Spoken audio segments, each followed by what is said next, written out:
My name is Peter Campbell. I'm a senior lecturer at City St George's, University of London, and also I work as a glaucoma practitioner at St Thomas's Hospital in London. Within my career, I've seen a lot of development of optometrists taking on more extended roles across different aspects of ophthalmology. And certainly in glaucoma, we have shown ourselves to work very effectively and reliably alongside our other colleagues within multidisciplinary teams with nurses and orthoptists,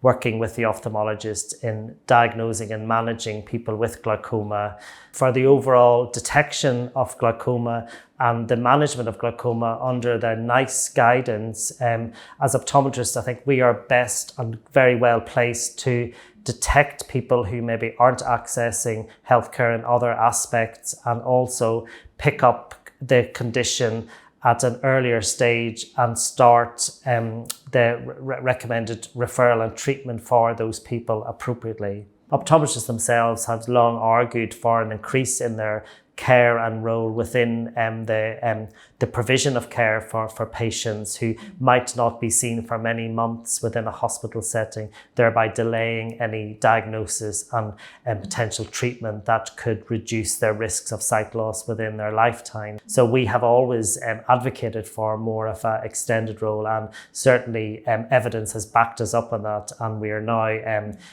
working in lots more settings to meet the demand that there is to treat and see people. The recent hospital optometry conference really showed to me that there is clear benefits from the optometrists within the community carrying out the tests as the first line of detection and management of these conditions. If we're only looking at the risks of these and then referring on for any decision making, then there's an additional time wasted and also additional cost in repetition of the same tests again by another clinician in another setting. So therefore, I think we can justify allowing us to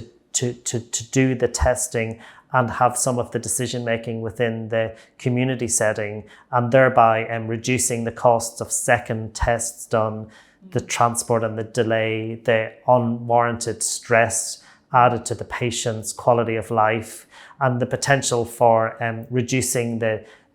excess referrals that are not needed, so false positive referrals that could be picked up, and certainly repeat measure schemes and extended services schemes do help with that reduction in the need to send to secondary care services. And optometrists are now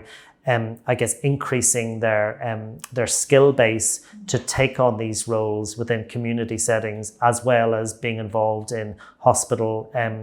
clinic settings as well. There's been a huge uptake in the professional certificates across the UK from our different academic institutions. And I think the other thing to point out is that the Optom courses, the new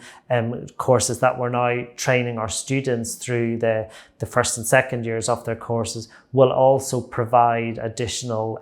professional certificate education for them, so that they will reach at an earlier stage in their career more of an ability to work within more extended roles. And there are certainly challenges with taking on further roles and taking more on decision making with regard to the patient pathway and when to refer a patient and when not. But I think with our increasing education and our ability to be more in communication with our colleagues across the NHS and within optometrists in different settings and ophthalmologists, we're able to make decisions appropriately and be guided by others on that. A lot of optometrists are taking on the role of laser for carrying out SLT and YAG capsulotomy within certain hospital settings under localized, agreements. And I think that will extend. The LIGHT trial from a few years ago gave the recommendation of offering SLT as a first-line treatment. We've done a lot of groundwork, and there is a lot of excellent schemes running that we can use as sort of gold standard methods to look at the rolling out of a more national scheme. I think the education process is also advancing our our skill set and our ability to work alongside our colleagues within ophthalmology and other areas of eye care. Certainly the cost involvement has to be thought through as well, but there were certainly on that pathway which I think will benefit the overall care of the patients and also our own advancement within our careers as well in the next 10 years. And optometrists as clinicians need to be appropriately rewarded for that work within their community settings and time taken out of general optometric practice. I think there are quite well thought through schemes that are in place, but I think to create a more standardized platform across the nations, there would have to be some thought and consideration by